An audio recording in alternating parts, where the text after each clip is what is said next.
agora nós vamos falar da cabeça, porque tudo começa nela. E hoje o doutor Júlio vai falar de algo diferente, que é a cranioestenose. Obrigada, doutor, você está aqui. Eu amo receber o doutor Júlio, que ele é uma pessoa... Eu falo que o doutor Júlio... Aliás, doutor, para trazer o doutor Júlio aqui já é um parto. Porque o povo tem tanto problema na cabeça que você não imagina. Porque esse homem trabalha, viu? Depois eu vou passar o Instagram dele. Tem tantas explicações legais para a gente que é leigo. Você consegue entender muito do que o doutor Júlio explica. E a mente da gente, o cérebro da gente tem muitos segredos ainda que a medicina não alcançou. Mas à medida que a tecnologia vai evoluindo, nós vamos conseguindo... através de tratamentos adequados, sem neurose, de uma maneira otimista, né, doutor? Porque falamos sobre isso agora, da necessidade também de você ter uma visão mais otimista do mundo. Com certeza. A gente consegue também criar uma possibilidade de saúde, mesmo no meio de uma doença tão grave, né, doutor? Com certeza. Doutor, o que é essa cranioestenose, hein? Isso, a cranioestenose ou craniossinostose, que são sinônimos, às vezes as pessoas confundem.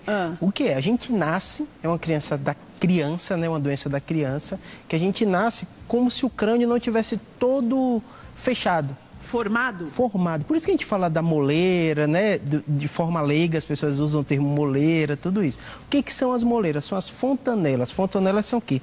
Partes que o crânio ainda não fundiu completamente. Tanto que se você pega a cabecinha de uma criança, você percebe que ela é molinha, que né? Ela tem que é a moleira mesmo que a gente fala. Isso, é justamente que, isso. na verdade, é a finalização da formação da caixa craniana, é isso? Perfeito. Por quê? Mesmo quando a gente nasce, o nosso cérebro continua a se desenvolver, a crescer. Assim como a criança cresce o corpo, o cérebro também. Então, se tiver alguma fusão, o que seria a fusão ou a craniosinostose, seria um problema que dá que as suturas do cérebro, que são essas junções, elas nascem coladas, ou elas começam a colar antes do período. Então, o que acontece isso? O cérebro cresce, o crânio não consegue acompanhar, e é aí que a gente conhece a doença, que é a cranioestenose. E quais são as consequências dessa... É uma má formação, doutor? Perfeito, é isso mesmo, do desenvolvimento. Então, há um problema no desenvolvimento, já que o crânio sutura ou cola antes do período que era para colar. Doutor, de uma maneira leiga, é como se a cabeça, a caixa não crescesse, mas o cérebro, Perfeito. O miolo vai crescendo. Perfeito. Porque eu imagino que o miolo cresce junto com a gente, porque você está desse tamanho e vai... Daí cresce demais o que tem dentro e não tem como ficar ali. Isso, perfeito. O crescimento... Isso deve dar uma confusão na cabeça da gente, Isso. né? O interessante é o seguinte, a gente tem várias suturas, não são uma só, são várias. Então a moleira não é só uma que a gente... Aquela que a gente percebe é uma que fica mais evidente, mas tem um monte de lugar daquele jeito. Isso, um monte de lugar. A moleira que a gente chama, ou fontanela, é a região onde várias suturas se encontram e você fica um espaço maior. Tá. Que com o tempo a gente vai se formando. Tanto você pega a cabeça de um adulto, tá tudo fechadinho, nada, né? Não tem mais nada. Então o que acontece? Uma dessas suturas fecham. Geralmente não são todas. Então, se uma fechou, o crânio cresce de forma assimétrica. Então, o principal sintoma que a mãe chega no consultório referindo da criança não é problema de desenvolvimento, não é nada disso. É levando e dizendo assim, ó, a cabecinha dele está crescendo estranho. Parece que a cabeça está torta. E essa frase que usa. Essa frase que usa. A cabeça dele está torta. E daí, doutor, como é que faz? Aí a gente tem a primeira coisa, né? A primeira dúvida, é curioso a gente conversar, principalmente quem é mãe, quem é avó, que elas sabem um pouquinho disso, que muitas passaram por isso, né?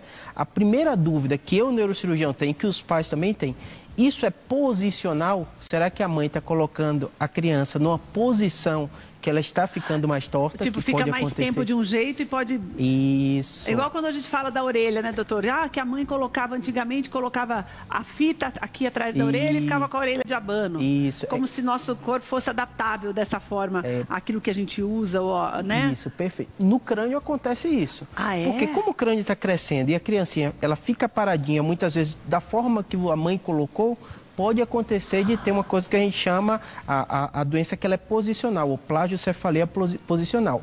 Não é a craniosinostose, a sutura não fechou, mas a mãe está colocando numa posição que o crânio está crescendo dessa maneira assimétrica. Que, na verdade, teria, então, que colocar em mudar as posições de tempo em tempo. Perfeito. Está virando neurocirurgião, é esse o raciocínio. De quanto em quanto tempo, doutor, que a gente tem que virar? Isso, Aí a primeira diferença, craniosinostose é uma doença que a sutura fechou de forma diferente. tem um tratamento que é cirúrgico que a gente vai falar para frente. Que a gente vai falar. Isso, a plagiocefalia é posicional. Quando eu encontro isso, o que a gente faz? Primeira coisa, é um tratamento multidisciplinar.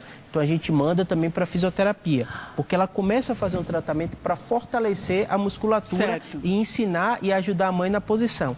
Geralmente, é aquela cabecinha chata aqui atrás, né, que a gente vê o mais comum, que a mãe deixa sempre numa mesma posição e às vezes acontece... E vai ficando, parece que pontudo aqui em cima, né, doutor? Isso, é isso mesmo, porque a posição geralmente deixa. Então, o que a físio faz e a gente orienta também?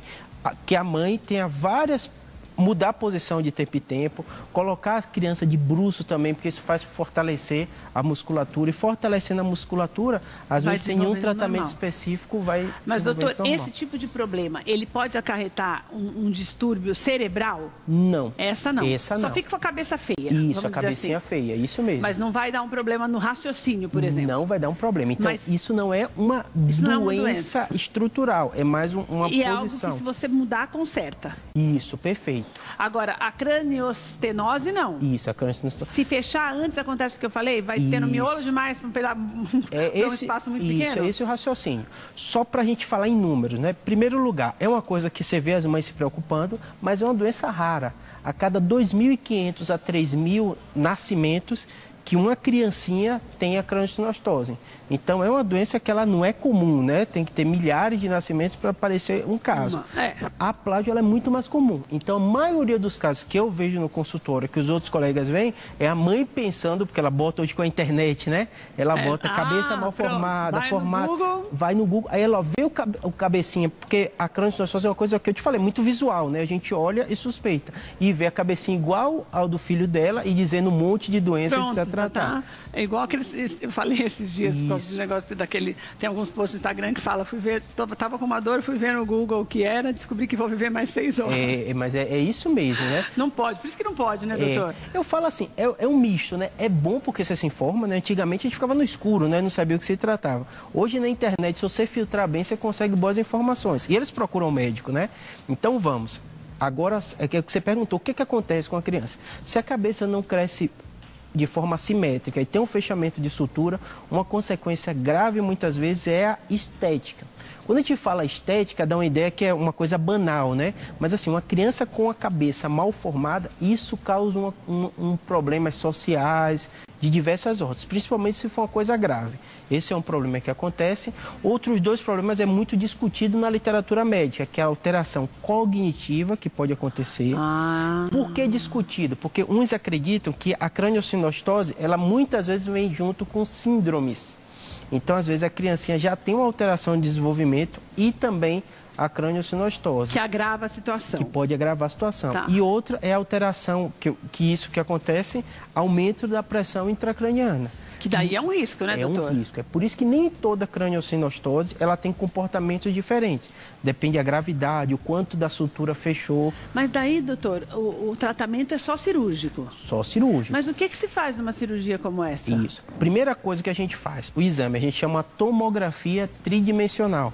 Que ela reconstrói e você vê, parece um cimento mesmo. A sutura, ela tem umas ranhuras, que nem ranhura de parede, vai ter uma ranhura que está toda fechada. E o miolo lá parece que está enchendo demais. Isso, às vezes você tem a impressão que está comprimido, né?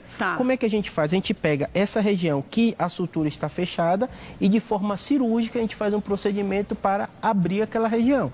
E geralmente a gente faz algumas mudanças na parte óssea para que o formato se torne mais parecido com o considerado normal, né? Doutor, que é o simétrico. Mas daí esse abrir que você está falando vai ficar como se fosse um espaço maior, certo? Isso. E o que tampa isso? Uma placa, alguma coisa? Isso, a gente usa plaquinhas, são absorvíveis, que na criança não pode usar nada estático, como em adulto, né? De metal, nada disso, porque ela vai crescendo e aquilo vai moldando. Mas daí, depois que você põe essas placas, ela, vamos dizer assim, volta para o tamanho normal. Isso, perfeito. E isso tem que acontecer até que idade da criança para que depois isso possa ser... Porque eu acho que deve reconstruir depois da maneira certa, né? Que o corpo da gente é uma beleza para isso, né? Eu acho que você pegou, acho que você lê algum livro e está fazendo as perguntas-chave de todo o livro. Você sabe que eu sou meio neurótica com esse negócio de doença. Você está fazendo as perguntas mais importantes. Primeira pergunta e mais importante é quando operar. A literatura ainda tem uma discussão, mas hoje a gente considera nos primeiros meses de vida, até os 6 meses é o ideal. O que significa que a mãe tem que observar e perceber se está fechando a moleira antes da hora, falando de uma maneira leiga. Perceber que não tem mais aquela aquela parte molinha antes dos 6 meses, tem alguma coisa errada. Perfeito. Primeira coisa é o pediatra. O bom de criança é isso, né? O período da vida que a gente mais vai em médico e são médicos muito cuidadosos, né? Os pediatras. Tem aquele vínculo com a família, de um modo geral. Eles cuidam de tudo, né? Então, eles sabem... hoje, depois de velho, você está com dor de cabeça, já vai no neurologista, vai no sei onde, você passa a vida em médico. O bom de criança é esse, ele tem um cuidado muito bom, que o pediatra conhece os detalhes, né? Geralmente da relação com a mãe e tudo isso. E uma das medidas que o pediatra analisa é o tamanho do perímetro encefálico. Geralmente é o pediatra que nota a alteração do formato, ou a mãe refere para ele, e aí ele encaminha para o neurocirurgião avaliar. A gente pede essa tomografia 3D, identifica se é só posicional, que acontece na maioria das vezes, ou se é uma cranioestenose ou craniosinostose. De identificando que é isso, a gente discute com a mãe e com o pediatra a possibilidade de cirurgia. Daí faz a cirurgia. Isso. Você abre o espaço para o cérebro continuar se desenvolvendo. Isso, perfeito. Mas nesse período inicial, se vamos supor que a mãe deixe passar um pouquinho dos 6 meses, isso pode fazer com que haja uma alteração, não só na cognição, mas no desenvolvimento de raciocínio da criança? Quando é muito pequenininho, não. O ideal é fazer até 6 meses, mas muitas vezes ele chega um pouquinho tardio e é feito também a cirurgia. No primeiro ano de vida, geralmente tem uma estabilização boa, sem grandes problemas. Doutor, claro que toda cirurgia tem riscos, a gente sempre fala disso, né? Mas existem riscos que são mais, que podem fazer a família parar para pensar melhor? Alguma criança que tenha... Excelente pergunta. A criança tem um pequeno detalhe. Em primeiro lugar, é uma cirurgia que ela é toda fora do cérebro.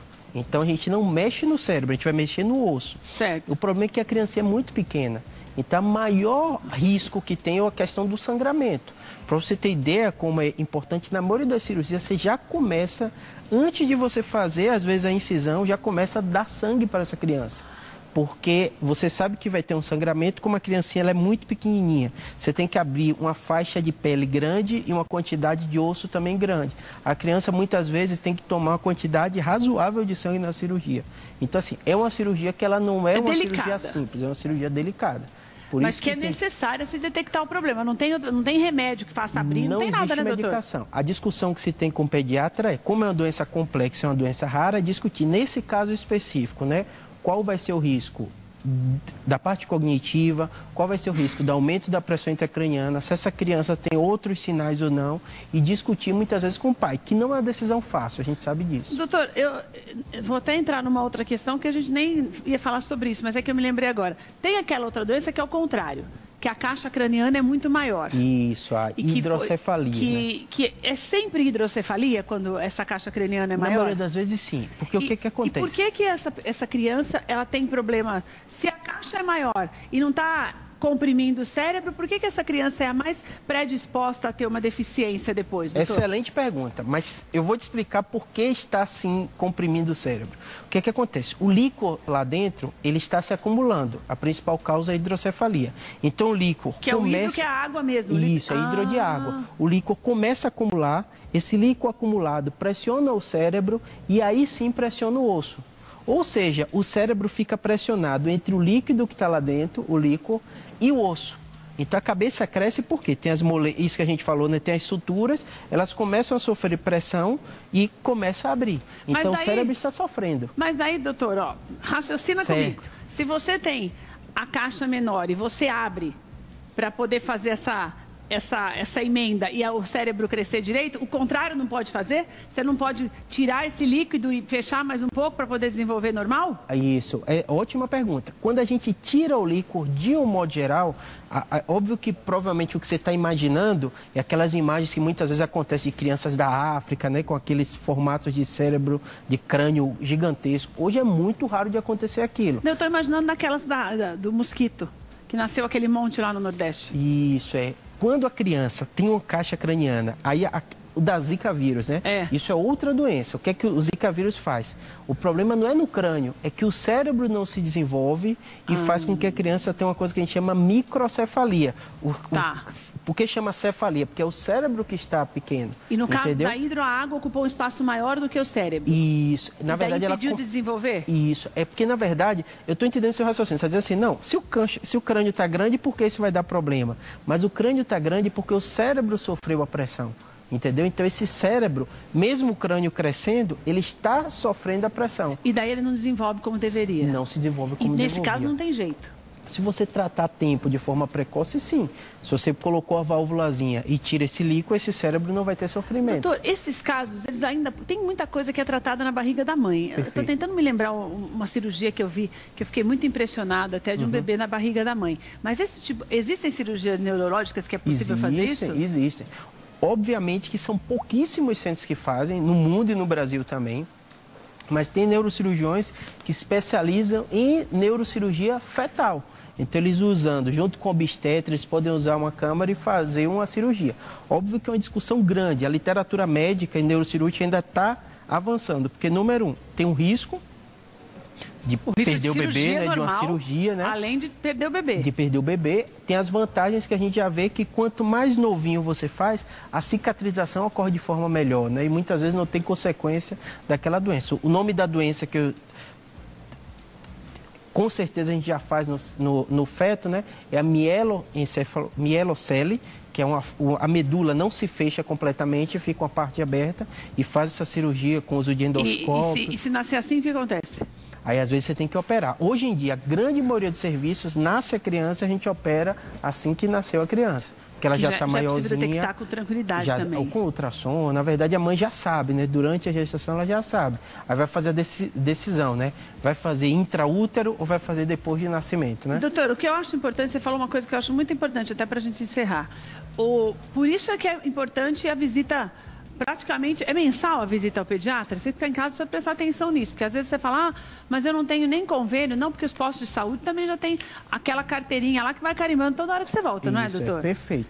De quanto em quanto tempo é necessário? No primeiro mês, a mãe vai mais de 2 ou 3 vezes. No primeiro mês, que é um período meio crítico, né? A mãe está se adaptando, o pediatra vai ver se está ganhando peso, né? Uma série de coisas, a criança está mais frágil. Depois costuma ser mensal. Então, o pediatra pesa, vê o perímetro cefálico, examina para ver se está ok, se o coração está tudo ok. E a mãe também tem que estar instruída também a prestar atenção, né, doutor? Prestar atenção. E o que você falou é importante, porque às vezes as pessoas falam, eu não tenho um plano de saúde, é difícil. A atenção básica no Brasil, apesar de várias críticas que a gente tem ao sistema de saúde, né, ao hospital público, ele é organizado. Não estou dizendo que é fácil, né?